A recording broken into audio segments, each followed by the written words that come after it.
you feel a responsibility to speak out, but Absolutely. people are saying now that you're speaking about it on this issue, why not about others? Why not against drugs? Why not against my family is not at risk. That would sit up and make people take notice, wouldn't it? Yeah, well, why would it?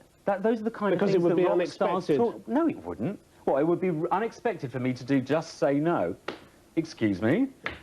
Have you done it? Of course not, because I've taken drugs. I'm not a hypocrite. Do you know, I'm not going to do that kind of rubbish. I'm not going to do that kind of thing. This is something that threatens the lives and the lifestyle of myself and the people I love. This is a lot more important than trying to discourage people from taking drugs or telling them that they really should pay for their CDs. You think so? On a long-term basis? What, this altercation? Yeah. Well, I'm afraid I really do, and I think if you don't, then I'm jealous, because you must be sleeping a lot better than me. What do you want Saddam to do? What should be done with Saddam? If he doesn't, he's made it clear now he isn't going to disarm, he won't get rid of the missiles. I think I've already made that point. Just talk to him. No, not to Saddam. Saddam has to be dealt with in the way that Saddam has to be dealt with, but not now. Not until there's some effort shown in Palestine. Otherwise... Why are you linking the two together? Because they're not linked, but every terrorist in the world who is an Islamic fundamentalist terrorist links those two things. Would you agree with that? A lot do. A lot. But that doesn't make it right, does it? Of course it doesn't, but this is not about right and wrong. This is what's dangerous about this situation. What this is about is the Pandora's box that was opened by the Americans, you know, in the 50s or 60s with the invention of the atomic bomb. That Pandora's box was opened then, and little bits from it are now internationally placed. Make you feel better if the UN had a second resolution authorizing force? Slightly, but I don't think, because I think that most of the people who have voted against Mr. Blair on this issue are not voting really on the issue of whether it's right for us to kill innocent people in Iraq, right? I don't really think they're voting on that. I think they're voting on that as normal, but this time they're saying, we do not want this war in our backyard. We did not do anything to deserve it. Our administration, as far as we know, did not really do anything to deserve it. I do not think Americans have the same point of view. I think that they have been attacked, they feel frightened, they understandably want a strong leader, they're not anywhere near as informed by their media as we are, and I honestly think that the majority of British people have no idea what we're doing here, on our own, with the Americans. Is George Michael disillusioned with the music industry? Had enough? Huh? Song from your album, Older. Star people counting your money until your soul turns green. Star people counting the cost of your desire to be seen. Can't help but hope there's a difference between you and me. Is that what you hope? Well, I don't hope it.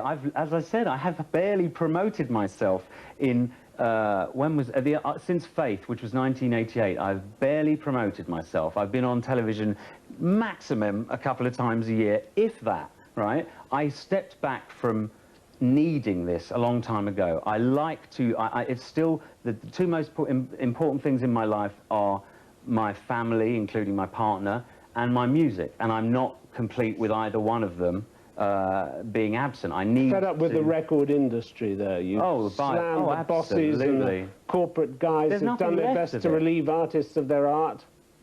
Oh, they have.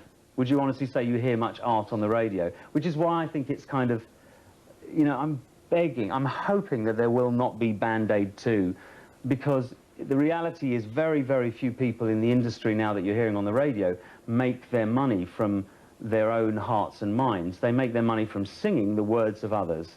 And so therefore the weight of something, you know, called Band-Aid 2 or 3 or whatever would be incredibly slight, because those people involved would be extremely young and extremely lacking in knowledge about any type of politics. It's not the same as making a record to try and send money to Ethiopia. This is different, and I really hope the pop music, the industry, the current generation, stays away from it, because I really don't think it would be a very genuine move. Too much violence in music? Rapping lyrics? Well, American music has been very nihilistic for a long time, and I find that, actually, to be honest with you, even though our music industry is dying on its feet, I would much rather have no youth culture, which is basically what we're coming to. We had youth culture, which is now almost, it's been assimilated and there's nothing left of it. I'd rather have no youth culture than a nihilistic youth culture, which is what America is having to deal with.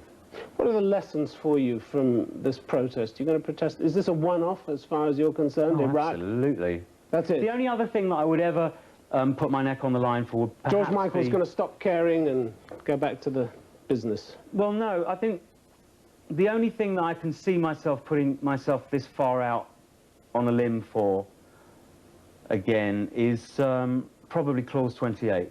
I would go that far for Clause 28. On homosexuals? Teaching? Well, it's not just the teaching, it's all kinds of things. As it stands, I can still be arrested walking down the street holding my boyfriend's hand. As it stands. I mean, it would never happen, but it's one of the ridiculous things that's in there.